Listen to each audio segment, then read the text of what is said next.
안녕하세요. 뉴스반장입니다. 구체적인 봉사 기록은 해당 기관에서 확인할 수 있다고 하여 직접 찾아갔습니다.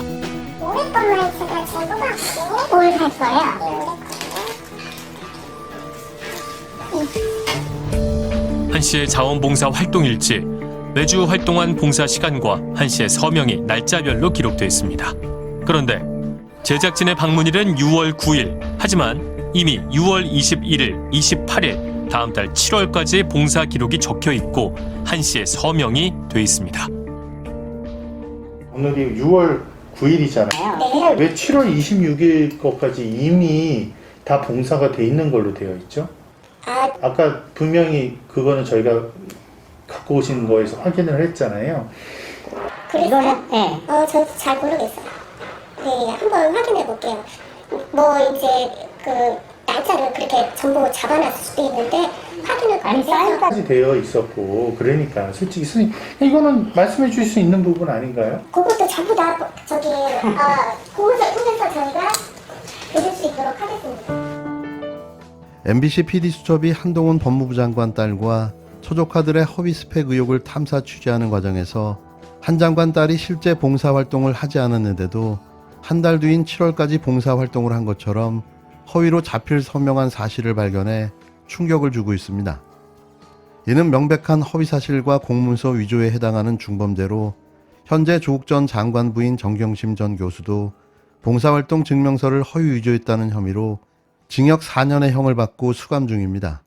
이런 일을 현직 법무부 장관의 딸이 현재 아무런 죄의식 없이 벌이고 있는 건데요. 오로지 자신의 아이비리그 입학을 위해서 말이죠.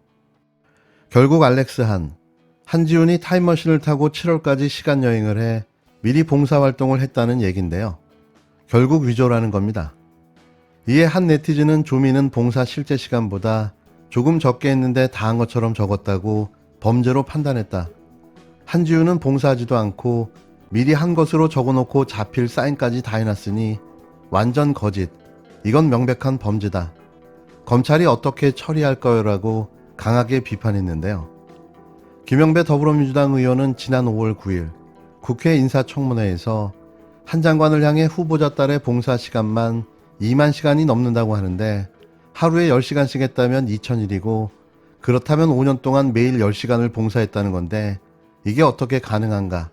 어떻게 했는지 내역을 내라고 해도 후보자가 제출하지 않는다고 따져 물었습니다. 당시 한 장관은 그런데 지금도 계속하고 있는 봉사활동이라며 적어도 이게 나중에 큰 경력이 될 수도 있다는 생각을 할 수는 있을 것 같다. 그래도 저는 이런 봉사활동을 장려돼야 하는 거라고 일단 생각한다고 답했는데요. 개가 풀을 뜯어먹는 소리를 하고 있었던 거죠. 하지도 않은 봉사활동을 마치 자신의 딸에게 공익적 사명감을 키워야 한다는 취지로 발언한 건데요. 이거야말로 위선적이고 가식적이며 내로남불의 끝판왕이라고 이야기할 수밖에 없습니다. 이런 상황인데도 외람이들은 또다시 숨죽이고 침묵으로 일관하고 있습니다. 외람되지만 물어야 하지 않을까요? 왜 당신 딸은 허위사실, 공문서 위조가 드러났는데도 가만히 있냐고 말이죠. 한 씨는 봉사활동으로 여러 상을 받기도 했습니다. 사랑스러운 우수상 국제학교 한입니다. 전국 중고생 자원봉사대회에서 개인 자격으로 참가해 수상하기도 했는데요. 지금 따님이 여러 군데서 수상을 하시면서 2만 시간 봉사활동을 했다고 돼 있어요. 근데 2만 시간이면 하루에 10시간 잡고 2,000일 아닙니까? 2,000일이면은 거의 5년이 넘습니다. 5년 동안 매일 10시간을 봉사를 해야 돼요. 근데 어떻게 해서 도대체 2만 시간이라는 봉사 시간을 본인이 기록했는지 내역을 내라고 공적 조서를 내라고 해도 후보자가 전혀 제출하지 않는데 단체가 전체 합쳐서 압니다. 그랬다는 얘기죠. 그래서 그 오가니제이션이라고 하는 것에 대해서 자료를 내달라고 말씀을 여러 차례 드렸어요. 그래서 제가 자료 제출 요구를 한 거 아닙니까? 검찰의 월성원전 1호기 조기 폐쇄 의혹 수사와 관련해 경제성 평가 과정에 관여한 혐의 등을 받는 백운규 전 산업통상자원부 장관의 구속영장이 기각됐습니다. 대전지방법원은 백 전 장관에 대한 구속영장을 기각했습니다. 백 전 장관은 월성원전 경제성 평가 과정에 부당한 압력을 행사해 조기 폐쇄와 즉시 가동 중단을 결정하도록 하고 한국수력원자력의 업무를 방해한 혐의를 받고 있습니다. 백 전 장관의 영장이 기각돼 검찰이 무리한 수사를 했다는 비판에 직면하게 되면서 청와대 인사들을 향해 가던 수사는 차질이 불가피할 전망입니다. 산하 기관장들을 압박해 사표를 받아냈다는 혐의를 받는 백운규 전 산업통상부 장관의 구속영장이 기각됐습니다. 다만 범죄 혐의는 대체로 인정하는 취지여서 검찰은 문재인 정부 청와대로 수사를 확대할 것으로 보여지는데요. 이 어처구니 없는 정치보복 기획 사건에 판을 키우겠다는 겁니다.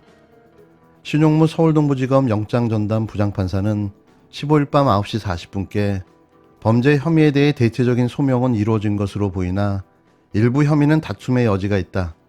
도망 염려가 없고 상당량의 증거가 확보되는 등 증거인멸 우려가 없다며 백 전 장관의 구속영장 청구를 기각했습니다. 신 부장판사는 피의자가 다른 피의자나 참고인을 회유하여 자신에게 유리한 진술을 하게 할 가능성이 사실상 없다. 추가 수사가 불가피한 상황에서 구속된다면 방어권 행사에 침대한 영향이 있을 것으로 보인다고 영장 기각 사유를 밝혔는데요. 이날 오전 10시 30분부터 3시간가량 구속 전 피의자 신문을 받은 뒤 서울 동부구치소에 대기하던 백 전 장관은 곧바로 풀려났습니다. 백 전 장관은 영장 심사를 앞두고 취재진에게 장관 재임 시 법에 정한 규정에 따라 일을 진행했다고 혐의를 강하게 부인했는데요. 앞서 검찰은 백 전 장관이 2017년에서 2018년 임기가 남은 산업부 산하 13개 기관장의 사표를 요구한 혐의 등을 적용해 사전 구속영장을 청구했습니다. 법원이 구속영장을 기각하면서도 범죄 혐의가 있다고 보는 한편 추가 수사 필요성까지 열어뒀다는 점에서 문재인 정부 청와대를 향한 검찰 수사는 곧바로 박상혁 더불어민주당 의원 조사로 이어질 가능성이 예측되는데요. 검찰은 자유한국당, 현 국힘당이 고발한 지 3년 만인 지난 3월 25일 산업부를 압수수색하며 강제 수사에 나섰습니다. 국힘당이 대선에서 승리한 직후여서 전 정권 수사 착수 신호탄이라는 분석이 나오고 있는데요. 하는 짓마다 가관입니다. 하지 말아야 할 짓만 골라서 하고 있는데요. 이 정권이 얼마나 오래 갈까요? 그런데 말입니다. 이 불법이라고 자신들이 공격하고 있는 이 짓거리를 현재 자신들도 그대로 벌이고 있는 게 확인됐는데요. 이거야말로 진짜 내로남불 아닙니까? 전현희 권익위원장에게 물러가 달라는 연락이 왔답니다. 누군지도 제가 알고 있습니다. 그분 수사하실 건가요? 똑같이 백운규 장관처럼 처벌하실 건가요? 주요 기관장들에게 물러가 달라는 요청이나 문의가 왔다고 합니다. 자기들도 하고 있잖아요, 지금. 한편으로는 수사하고 한편으로는 똑같은 행위를 하고 있잖아요. 윤석열 정부 역시 지난 문재인 정부에서 임명됐던 공공기관장을 국무회의에 참석시키지도 않고 있고 사퇴 압박까지 가하고 있다는 정황이 확인됐습니다. 민주당이 윤석열 정부의 반격의 카드로 뽑아든 건 전현희 국민권익위원장에 대한 사퇴 압박 주장인데요. 민주당 의원 출신인 전현희 위원장에게 현 윤석열 정부에서 사퇴를 종용했다는 겁니다.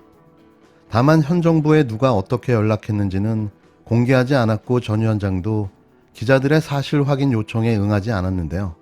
민주당은 또 문재인 정부가 임명한 장관급 인사인 한상혁 방송통신위원장에게도 권익위원장과 함께 국무회의에 참석하지 않아도 된다며 사실상 사퇴 압박을 가한 걸로 확인했다고 밝혔습니다. 총리실은 두 기관장은 규정상 배석할 수 있게 되어 있는데 앞서 윤석열 대통령이 두 차례 주재한 국무회의에 부르지 않아 배석 필요가 없었다고 본 것이라고 해명했는데요. 국민권익위는 권익위원장은 임기와 독립성이 보장되어 있고 2008년 출범일에 국무회의에 계속 참석해왔다며 불편한 기색을 숨기지 않았습니다. 대통령실 관계자는 권익위원장을 내보내는 걸 논의할 정도로 한가지 않다며 사퇴 압박 의혹을 강하게 부인했는데요. 하지만 민주당은 이런 압박이 이른바 산업부 블랙리스트 사건 사례와 다를 바가 없다며 강력 경고하고 나섰습니다. 사직을 강요하는데 역할을 했다는 분들은 당연히 수사 대상이 돼야 되고 그리고 증거가 있으면 당연히 처벌을 받아야 되는 겁니다. 사직을 강요하는 데 역할을 했던 분들은 당연히 수사 대상이 되어야 하고 그리고 증거가 있다면 당연히 처벌을 받아야 된다는 겁니다. 권선동 국힘당 원내대표가 15일 원내 회의에서 한 발언인데요. 그럼 지금 전현희 위원장과 한상혁 위원장에게 사퇴를 압박하고 있는 인사도 처벌을 받아야 한다는 건가요? 왜 항상 내로남불입니까?